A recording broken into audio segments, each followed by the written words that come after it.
I use this one. Yeah. Thank you. Well, a few more words about myself, just to try to recover my reputation, just over what Gemma just said about e-commerce. I also started to work on China business development for companies in the West since 2010. And I have been joining the WebCertain since 2013, so roughly 5 years within WebCertain. For the last few years, a prime goal for myself is to, on behalf of WebCertain, establish partnership with China in terms like search engines, e-commerce platforms, video sharing platforms, and social media.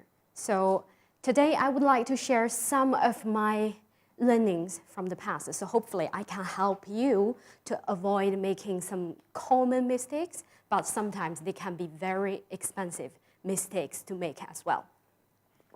So let's look into the opportunities.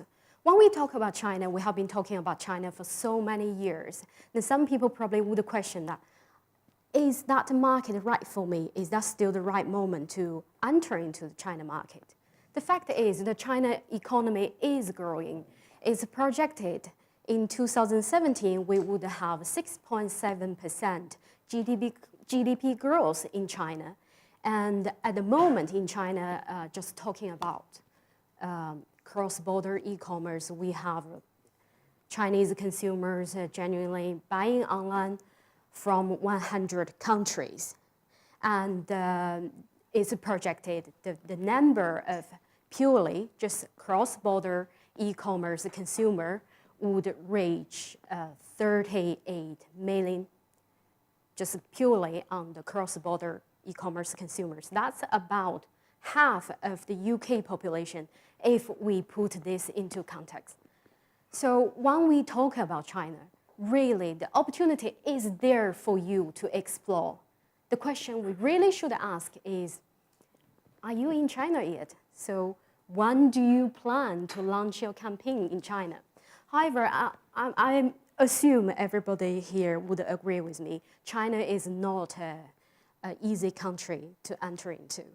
So this is why I'm here today. I would like to spend the next 20 minutes or 30 minutes to touch point on some common mistakes, some common pitfalls, and hopefully you can avoid making these mistakes and help your business have a much smoother entry into China. So first of all, what language do they speak? Have a guess. Do they all speak Chinese? Well, to answer this question, we need to understand a bit more about the Chinese people. We have 56 ethnic groups in China. When we're talking about the Chinese, basically, is a collective way to say all the dialects, all the languages spoken by the majority, the Han people. And when I say a collective way to refer to these languages, we are talking about 7 main dialects.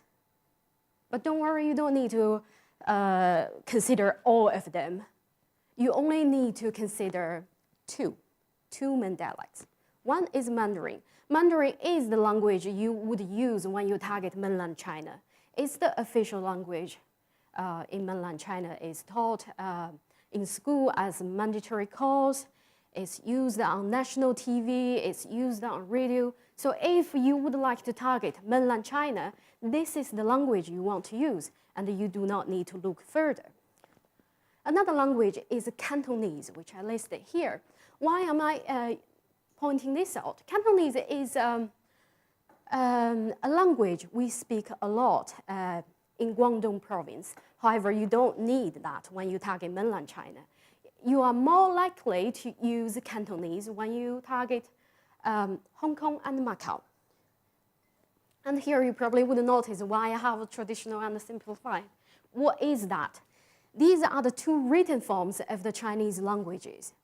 So when we're talking about the language we use in mainland China, at the moment, basically, it's a simplified version of the traditional Chinese, the old Chinese.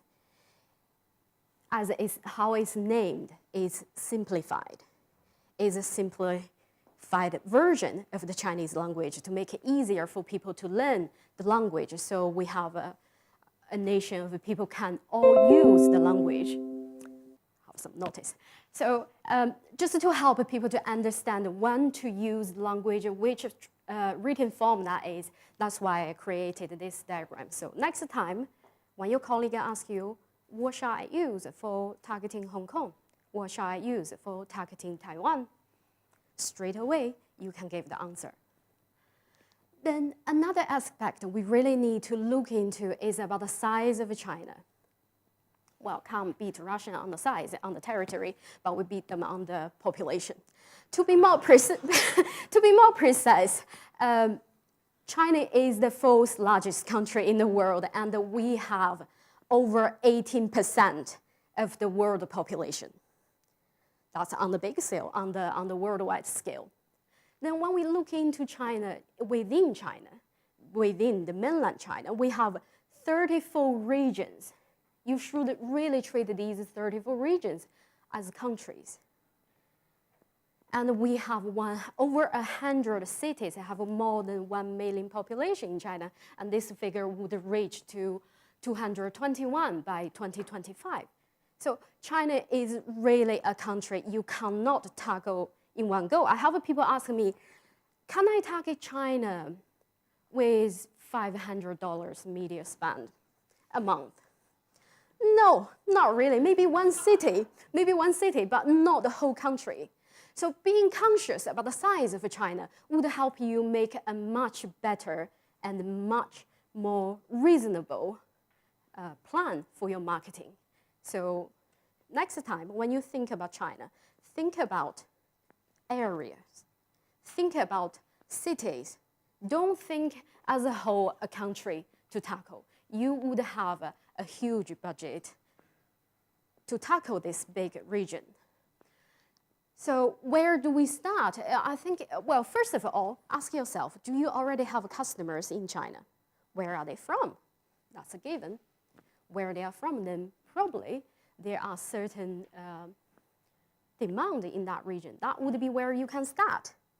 Then I would always recommend my customers, my clients, to conduct a market research because, for instance, with search engines, they all have a certain data they can offer you. For instance, the search volume, along with demographic information. They would help you to have some traction on this plan. You can't just say, okay, I'm going to target China there. Why? You need a reason. And we always need to be cautious when we spend the money in China because of the reason I just mentioned, the population, the size of China. You need a bit more planning. If you don't have anything, any data to use at the moment, you don't really have enough search volume, there is always some place you could start with. So here, I have put into, this is a comparison of a China regional economy equivalent with other countries in the world. So it's always a good idea to start with the East Coast where people have a bit more money, a bit more buying power. At the end, you would like to make sure where you target the customers, they got the money to spend if they would like to. So that would be where, in general, I would think business could target. Obviously, this would vary, depends on industry. You do need a bit more research to understand the market to make a good decision. So after talking about all these details, the most basic things about the culture, about the language, let's talk about the internet. But before we jump into this deep dive of digital marketing, I would like to point this out for you. The intellectual property. Why? Because China follows a first come, first served policy. So if your trademark is not registered in China, it's not going to be recognized in China either. That means you cannot stop people from bidding on your brand terms, using your brand terms on their products. So here I have Apple. Actually, that's an example I would like to explain. Apple lost their battle in China because they didn't register iPhone as a trademark. which means a local accessory company could use the letter, the word iPhone on their leather accessories, like phone cases, and they could not do anything about it. So before you enter into the market, maybe just do a thorough check. Go through these lists, like, is your trademark registered? Should you have that registered? Is there any information you need to protect? Do that research before you jump into the China market.